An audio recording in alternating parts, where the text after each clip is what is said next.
Des Migos crunching the Vizelle. Sib, Bradton, Friffa.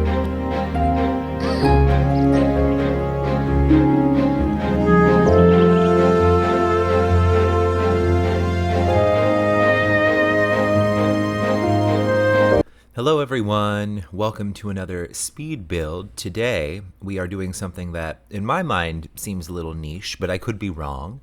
But I am a big Wizard of Oz nerd, and by that I mean of course the movie, but also the original books. And so today I was feeling inspired. Well, this was not filmed today by any means. This was filmed over the course of a couple of weeks because it's pretty involved. But this is the Munchkin Village where Dorothy's house landed. So essentially, this is not going to be a recreation of the set from the movie of Munchkinland, which is beautiful.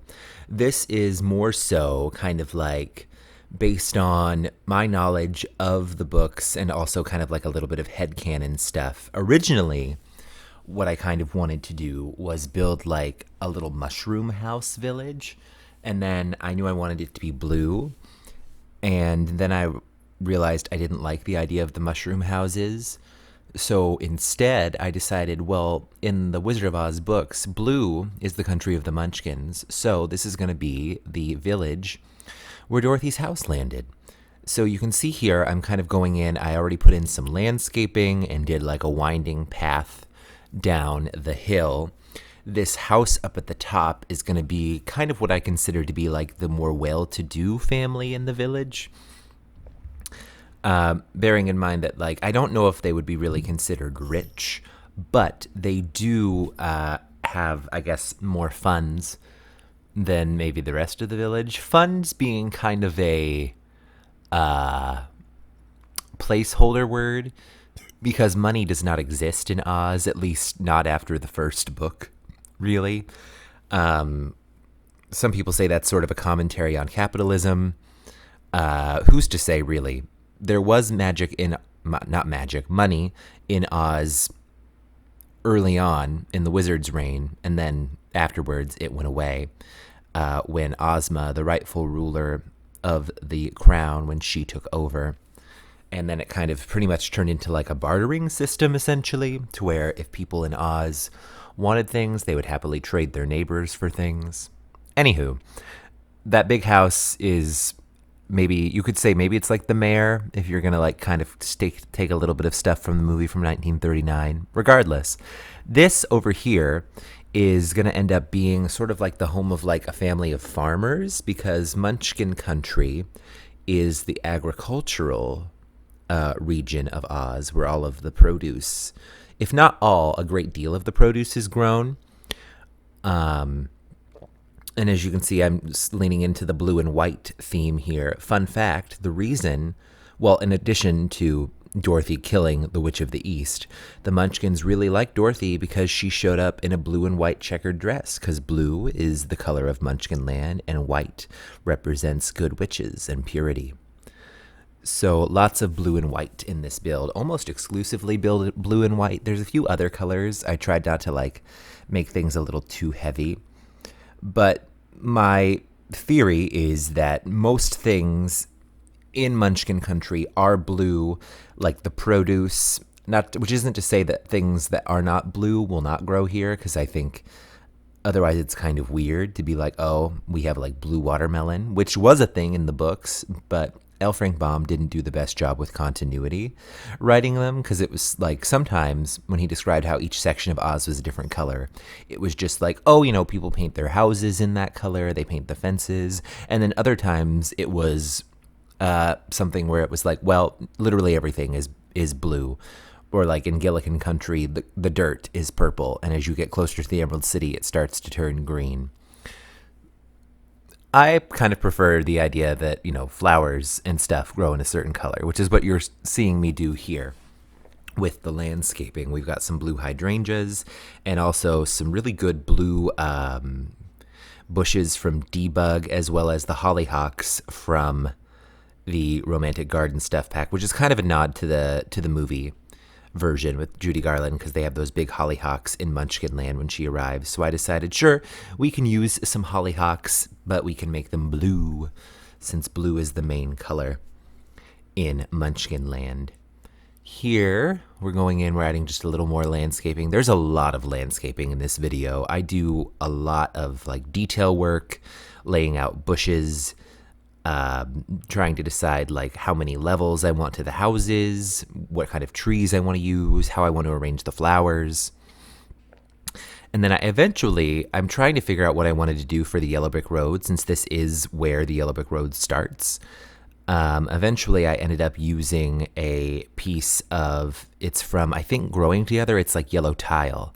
But anyway, here's the super fun part of this build. This is Dorothy's house.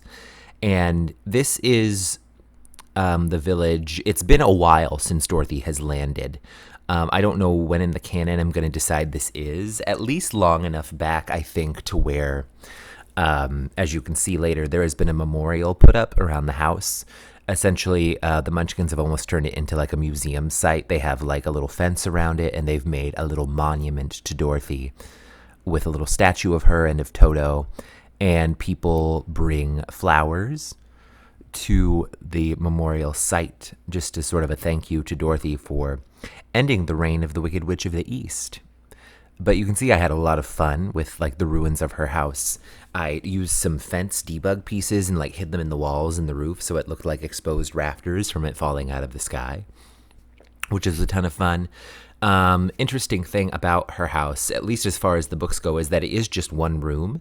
So I tried to lean into that and put as much as I could in this tiny space. Part of the size of the house is because I had already built so much of the village around it, and part of it is because it truly is described as a very tiny little house because Uncle Henry and Aunt Em don't have a ton of money. And eventually in the later books, they end up rebuilding the house, borrowing a lot of money from the bank, and it ends up being a couple rooms.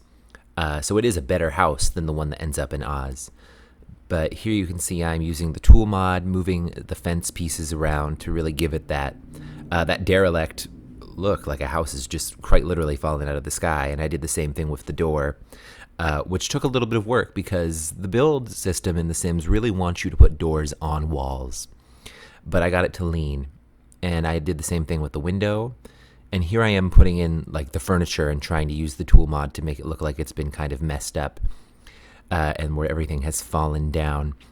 There only ends up being one bed in Dorothy's house, and I don't really see this. I will probably put this on the gallery. I don't know if anyone's really going to want it because it's so specific, but if you want it, sure. But essentially, I just have the one bed in here because I would like to imagine that they had one bed in this tiny house, and it was for Dorothy, and Uncle Henry and Aunt Em might have just slept with like blankets on the floor because they wanted her to have the best with what little they had.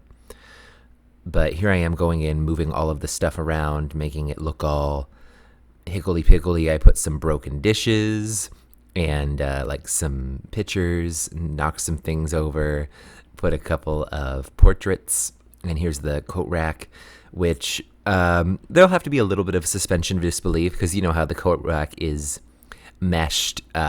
It's not like the coats hanging off of it deal with physics. So since it is turned on its side, the coats are kind of floating. Here I am making the memorial, or the monument for Dorothy, for saving the town, and also sort of leveling out this side of the lot because I decided I did want the yellow brick road to go over there eventually. And I took the, I think it's base game, the statue of the little girl in the dress, and also from Pets, Cats and Dogs, the Tomb of the Unknown Pupper. And then I used a get-together plaque to cover up the plaque that's on, like, the tomb object, because I didn't like how it had a paw on it.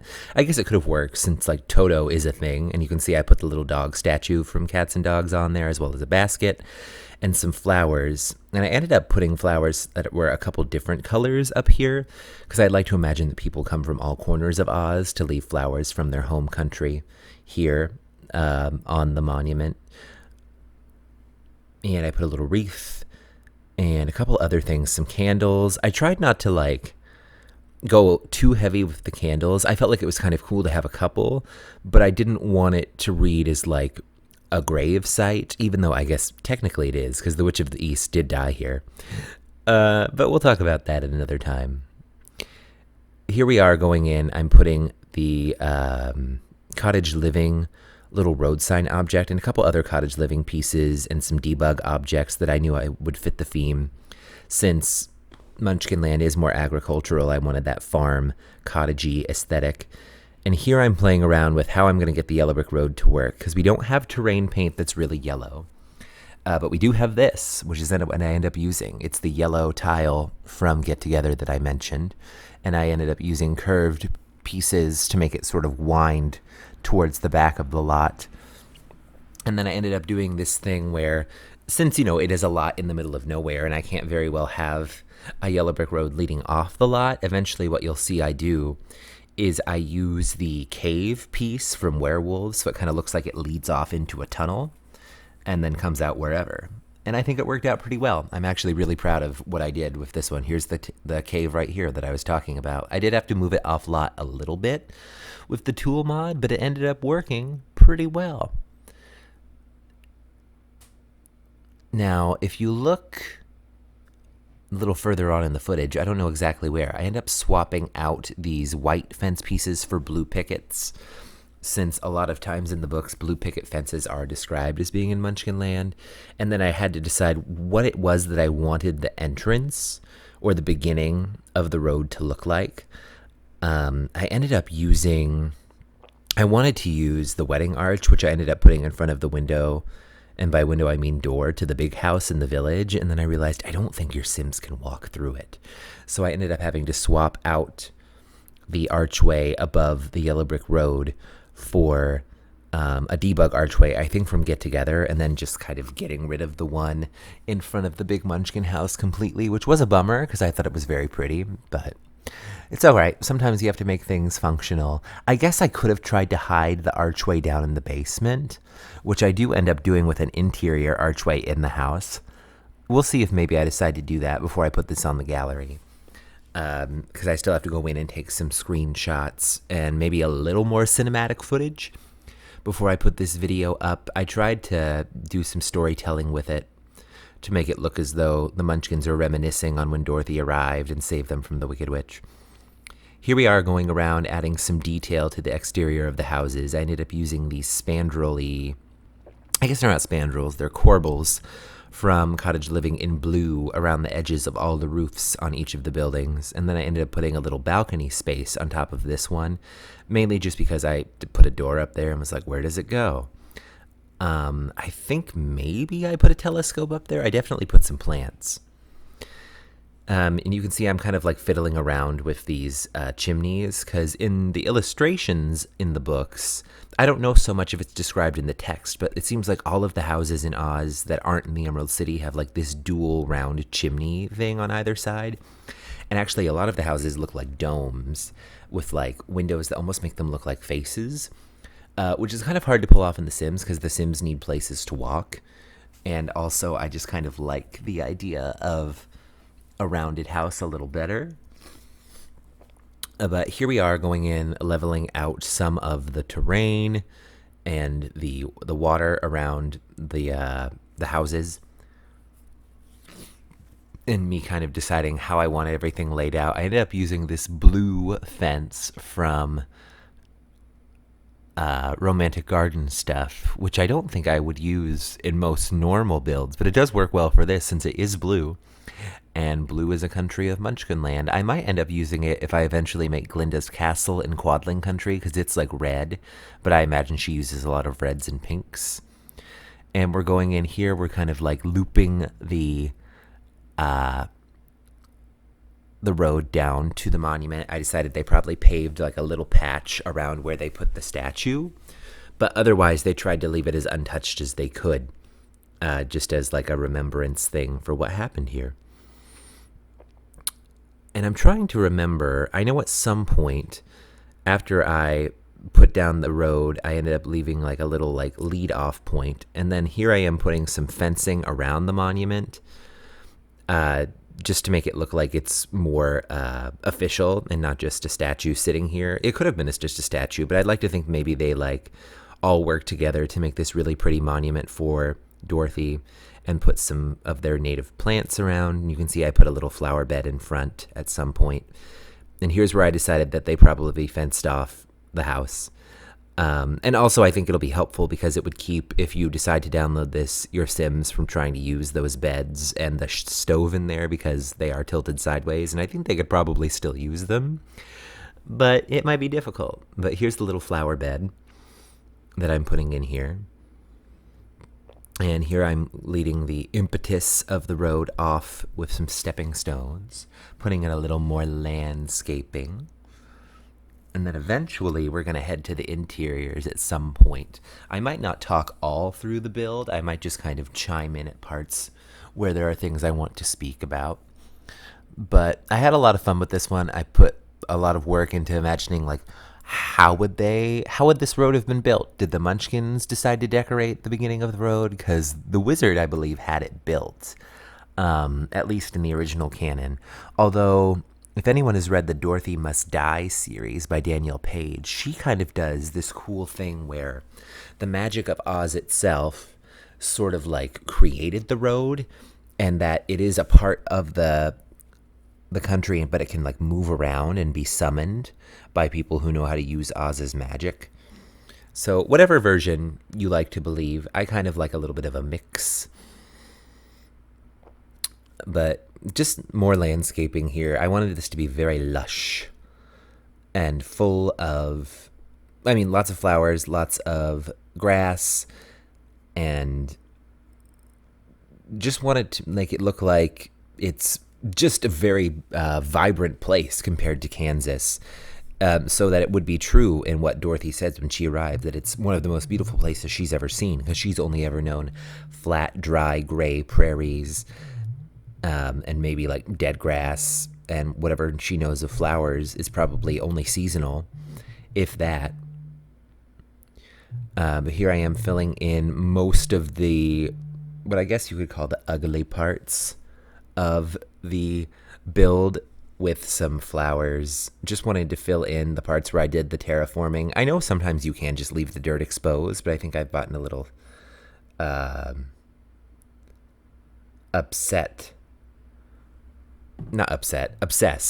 with covering things up. But I didn't want to like do all rocks, because I didn't think like this was like a big cliff. I think this is sort of like a hilly section of Oz as opposed to like a cliff area. There are rocks because I did put them there, but I think it worked out well and it looks pretty natural. And I also think that it fits in pretty well with the landscaping of Henford-on-Bagley, which is where I chose to build this.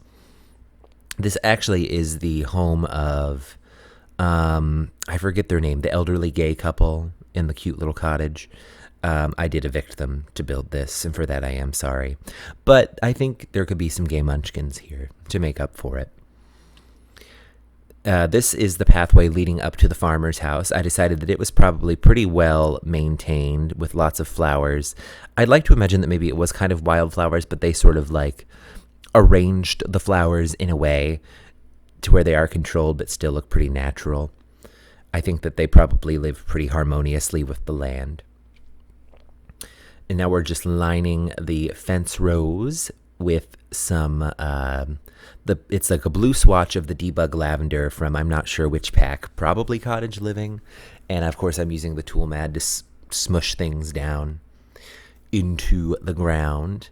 And then I'm kind of setting off the corners of the lot here, where I did try to put trees here, and then I said I didn't like it because I wanted to be able to take cinematic views of like the Dorothy monument and the house. And if there was a tree there, it would be in the way once I went into cameraman mode, and I wasn't ready to deal with that. So I ended up just doing like this lush flowery landscaping in the corner instead, and I think it worked out.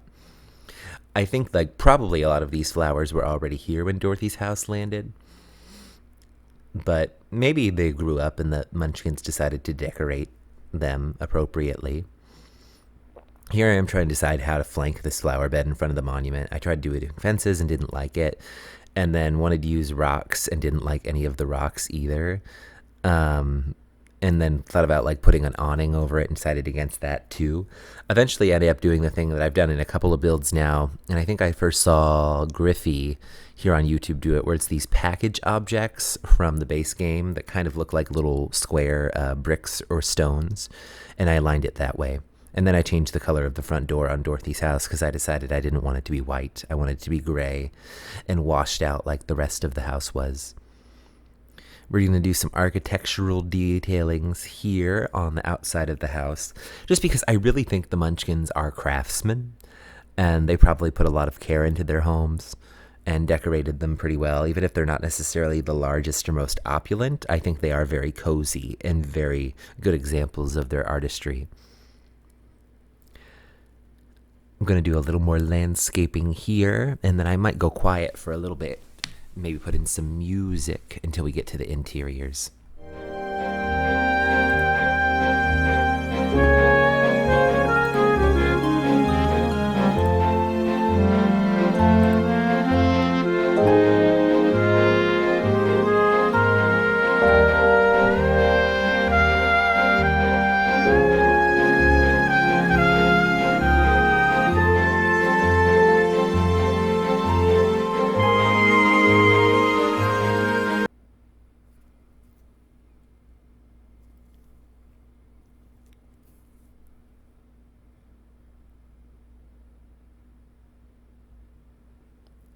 Oh, just kidding. I'm back. This is where I decided to put a garden plot over here, because this is the architectural part of Oz. And you can see I kind of sped through the actual decorating of the garden itself. But I ended up putting some white pumpkins, watermelon, cabbage, or I guess lettuce technically. And then I did want some blue plants, but I had to use like actual gardening plants from the game. So I ended up bringing, I think her name is Cecilia Kang, here, and then she kind of ends up becoming a Munchkin later in the cinematic stuff, because I have filmed a little bit of it here, so I brought her here so she could plant the flowers and stuff. But here we are kind of going in with like some last bits of the outside bits. I definitely wanted to have lily pads as a nod to the movie, and also as a nod to the fact that this is a lush portion of the country. Not that I think there's any like non-lush portions of the country, which isn't true, because there's like mountains and places where like some not so great critters live. But either way, I had a lot of fun filling in all of the spaces here. I think I'm learning more and more as I build more stuff that I really like filling as much space on the lot as possible, especially when it comes to these more fantasy-inspired builds, because I just feel like it's more fun, and I know like it's not super realistic in real life for every little piece of someone's lawn to be filled, but in The Sims and in like a fantasy world, I just think it's pretty to do that. You could see a little bit there. I was doing a thing that I learned, and I've done in a couple builds now, where you take the bugs from Outdoor Retreat and place them on flowers and stuff, so that in live mode it's just a much more alive and vibrant space. Here I am putting in a wishing well from Romantic Garden. I played around with using the one from Cottage Living and then decided the Romantic Garden one was better because one, it's more whimsical, and two, it comes in blue, which is fun.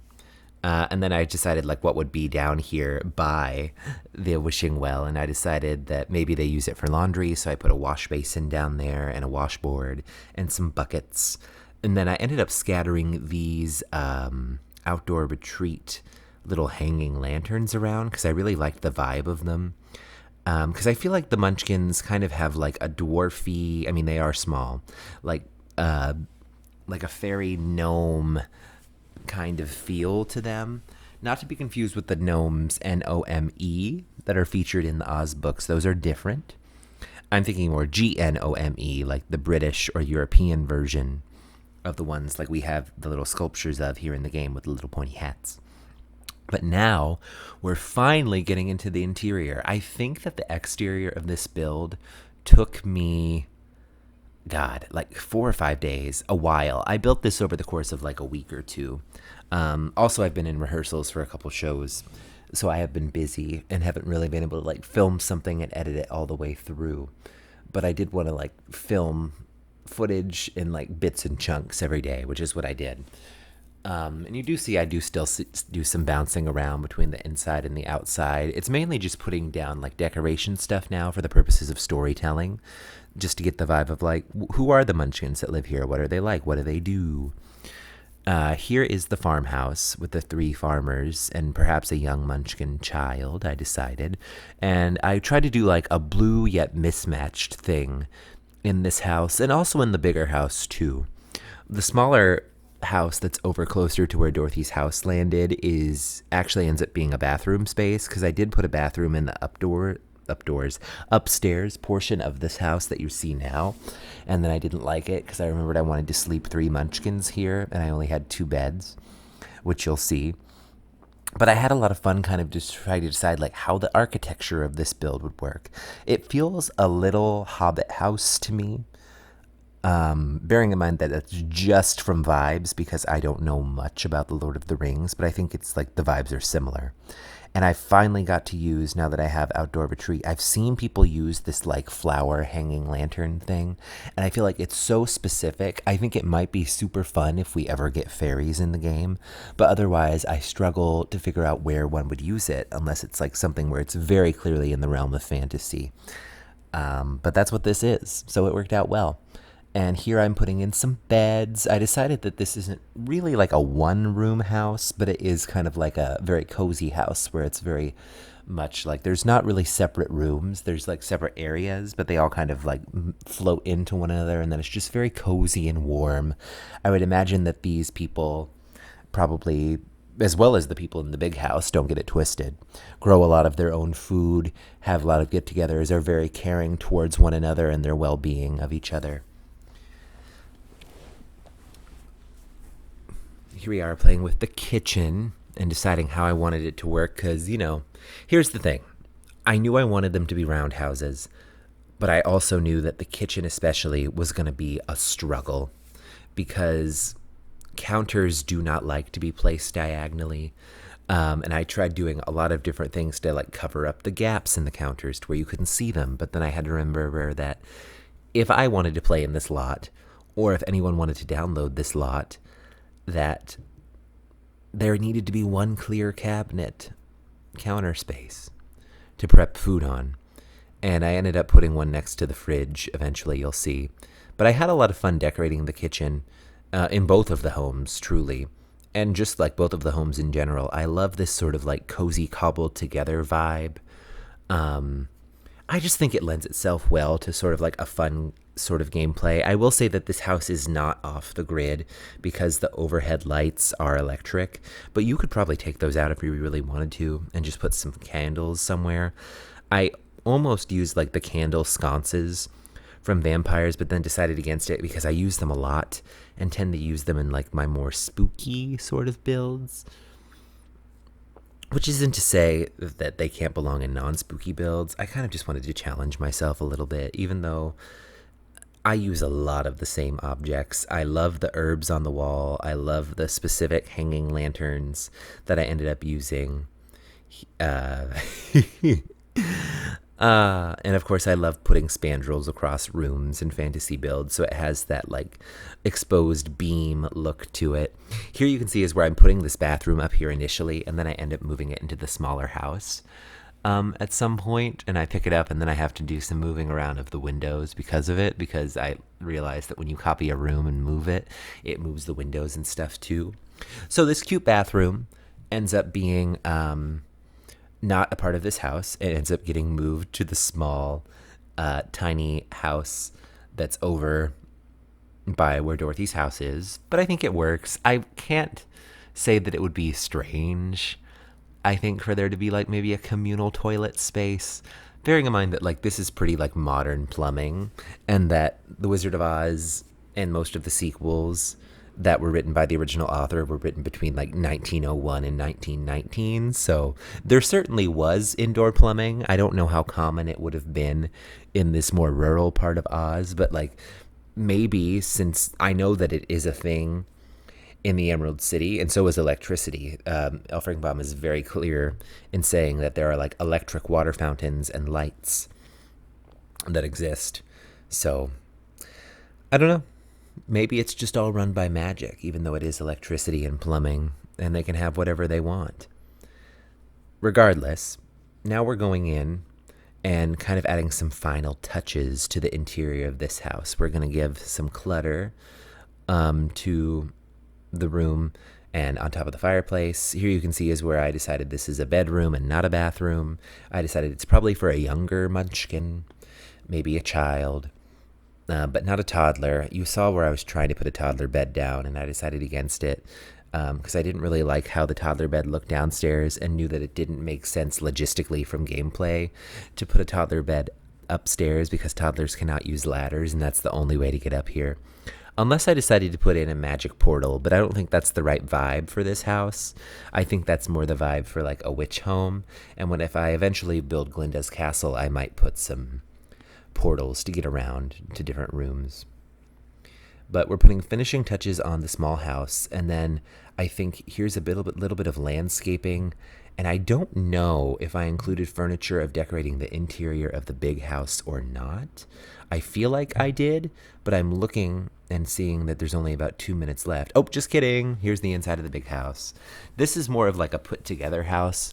There's more wallpaper featured here because I think that maybe this is more of like an artisty, well-to-do, or as well-to-do as you can be in a place without money family, but still lots of blue and lots of floral accents. I ended up using the outdoor retreat bed, and you can see here I took that white archway from Realm of Magic and brought it up from down in the basement. I think so I could keep it open. I don't remember exactly why I did that. I know there was a reason that was like gameplay related. And then I ended up adding more windows here because I decided this was kind of like a big grand bedroom. And this does not happen in the books. I kind of smashed a couple of ideas together here, and I might still build this house. But if you've seen Wicked, the character Bach is named after a character named Bach in the first Wizard of Oz book. And it's like a farmhouse, essentially, where Dorothy stays the night, and they're having like a big party to celebrate that the Wicked Witch of the East is dead. So I decided this could maybe be like a Bach adjacent kind of thing, or maybe like when she landed, in my headcanon, maybe she stayed overnight before she hit the road for the Emerald City. But here we're putting in a bathroom, adding a couple of details with it, deciding how much more detail I really wanted to put in. I do end up putting like a violin out on the back porch, which you may or may not get to see, because I would imagine that whoever lives here is a musician and plays the violin or the fiddle. And of course I used a blue one because everything here is blue. Now we're putting in the kitchen. And again, you can see me fiddling around with what I'm going to hide and what I'm going to not with the gaps in the counters. But that's about it, guys. I think I'm probably going to go into music now. Thanks for watching this one. If you got this far, could you go ahead and comment Munchkinland in the comments for me, just so I know that maybe somebody watched this all the way through and that I appreciate you doing so. I hope to catch you guys in the next one. If you want to see more Wizard of Oz builds, I'd definitely love to do it. Let me know. Have a good one. Bye-bye.